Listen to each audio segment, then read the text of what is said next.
एक राजा था जो मंत्री के साथ जंगल में सैर के लिए निकला था। उसका मंत्री काफी विद्वान था।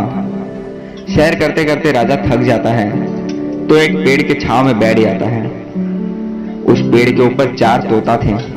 वो तोते आपस में बात कर रहे थे। राजा मंत्री से पूछता है, क्या तुम्हें समझ में आ रहा है ये चारों किस चर्चा पे बहस कर रहे हैं? मंत्री काफी विद्वान था। वो बोलता है, जी महाराज, ये चारों अपने अपने सवालों पे चर्चा कर रहे हैं। राजा पूछता है, कैसा सवाल?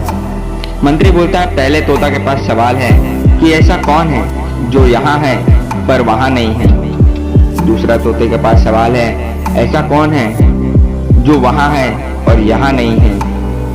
तीसरा तोता बोलता है, ऐसा कौन है जो यहाँ भी है और वहाँ भी है। और चौथा तोता बोलता है, ना यहाँ है ना वहाँ है।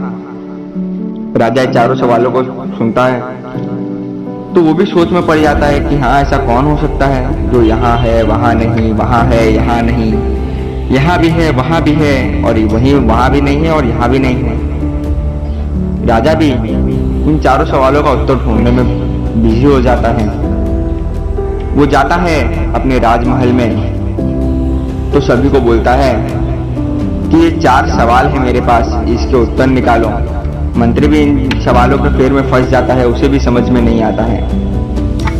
तो मंत्री ने एक तरकीब लगाई और पूरे गांव में ढिंडोरा पिटवा दिया कि राजा के इन 4 सवालों के जो उत्तर देगा उन्हें राजा इनाम देंगे।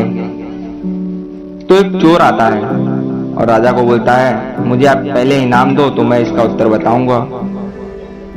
और राजा रेडी हो जाते हैं और उसे इनाम दे देते हैं। चोर इनाम लेके भाग जाता है और राजा को उत्तर नहीं मिलता। राजा को उत्तर न मिल पाने के कारण काफी बेचैन थे। उन्हें रास्ते में एक बुद्ध मिलते हैं। वो उन बुद्ध से 4 सवाल पूछता है तो बुद्ध बोलते हैं कि मैं कल तुम्हारे महल में आके इसका उत्तर दूंगा सभी के सामने। अगले दिन बुद्ध जब महल जा रहे थे तो उस चोर को जिसने चोरी किया था उसे अपने साथ में लेते हैं। एक वेश्या को अपने साथ में लेते हैं। एक महात्मा को अपने साथ में लेते हैं और एक खुद तो थे ही। तो चारों को लेके वो महल में हाजिर होते हैं। राजा को बोलते हैं कि अब आप अपने सवाल पूछ सकते हैं। राजा पूछता है, मेरा पहला सवाल ये है, ऐसा कौन है जिसका यहाँ है वहाँ नहीं है? बुद्ध बोलते हैं, ये चोर को आप देख लीजिए, इसको यहाँ चोरी करने में बहुत मजा आ रहा है, लेकिन उसका वहाँ पे कुछ नहीं है। वहाँ जाएगा तो इसे नर्क के द्वार पे खड़ा कर दिया जाएगा क्योंकि इसने ऐसे कर्म किए हैं। राजा दूसरा सवाल पूछता है कि अच्छा, ऐसा कौन हो सकता है जिसका वहाँ है लेकिन यहाँ कुछ नहीं है?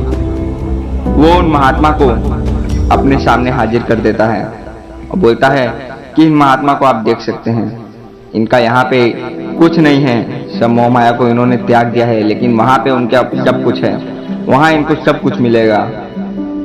राजा तीसरा सवाल करते हैं, ऐसा कौन है जिसका यहाँ भी नहीं है और वहां भी नहीं है?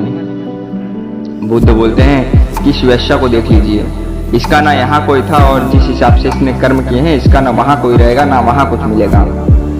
अब बचता है राजा का अंतिम सवाल, वो था कि ऐसा कौन है जिसका यहाँ भी है और वहां भी है? बुद्ध बोलते हैं, मैं हूँ राजन, यहाँ भी और वहाँ भी।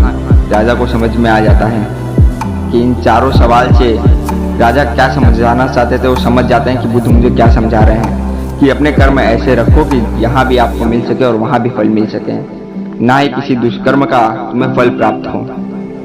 तो छोटी सी कहानी दोस्तों हमें ये बताती है कि कैसे आप कर्म करेंगे वैसे आपको फल मिलते जाएंगे। बेसिकली एक कर्म पे डिपेंडेंट कहानी थी है। उम्मीद करता हूँ कहानी अच्छी लगी होगी। चैनल को सब्सक्राइब जरूर करें।